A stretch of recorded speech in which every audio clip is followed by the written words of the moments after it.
ఆంధ్ర ఏర్పడక ముందు నుంచి శాతవాహనుల వరకు మనం ఇప్పుడు మాట్లాడుకుంటాం. ఆంధ్రప్రదేశ్ అనే పేరు రాకముందు ఈ నేలని ఏమని పిలిచేవారు? ప్రాచీన కాలంలో ఈ ప్రాంతాన్ని దక్షిణపాతం అని పిలిచేవారు. అంటే దక్షిణ దారి అని అర్థం. ఇక్కడ వాణిజ్యం, సంస్కృతికి మన ఆంధ్ర కేంద్రంగా ఉండేది. క్రీస్తు పూర్వం 3వ శతాబ్దంలో అశోక శాసనాలలో ఆంధ్ర అనే పదం కనిపిస్తుంది. అంటే అప్పటికే మన ఆంధ్రులు ఉన్నారన్నమాట. మౌర్య సామ్రాజ్యం కాలంలో ఈ ప్రాంతం వారి ఆధీనంలో ఉండేది. మౌర్యుల పతనం తర్వాత స్థానిక శక్తులు ఎదగడం ప్రారంభమైంది. అప్పుడు వెలుగులోకి వచ్చింది మొదటి గొప్ప తెలుగు రాజ్యం శాతవాహన సామ్రాజ్యం. దాన్ని ఇంగ్లీష్‌లో శాతవాహన డైనస్టీ అని కూడా పిలుస్తారు. వాళ్ళు క్రీస్తు పూర్వం 1వ శతాబ్దం నుంచి క్రీస్తు శకం 3వ శతాబ్దం వరకు పరిపాలించారు. శాతవాహనుల వంశస్థాపకుడు శిముకుడు క్రీస్తు పూర్వం 1వ శతాబ్దంలో స్వతంత్ర పాలన ప్రారంభించాడు. ప్రాచీన గ్రంథాల్లో కూడా వీరిని ఆంధ్రులు అని పిలిచారు. శిముకుడు రాజ్యాన్ని స్థాపించాడు.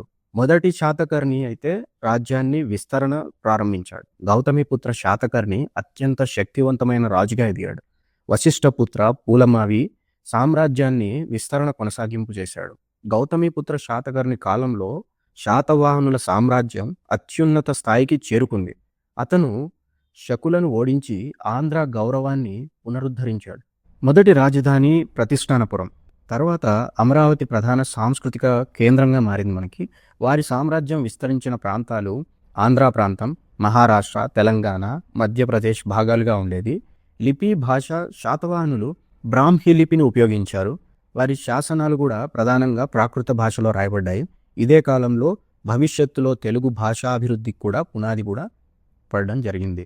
మనకి రోమన్లతో వాణిజ్య సంబంధాలు, సొంత నాణ్యాలు ముద్రించుకోవడం, బౌద్ధ మతానికి ప్రోత్సహించడం, అమరావతి స్తూప నిర్మాణం, శిల్పకళ, కళారూపాల అభివృద్ధి, అలా అమరావతి కళాశైలి ప్రపంచవ్యాప్తంగా ప్రసిద్ధి పొందింది ఆ టైంలో.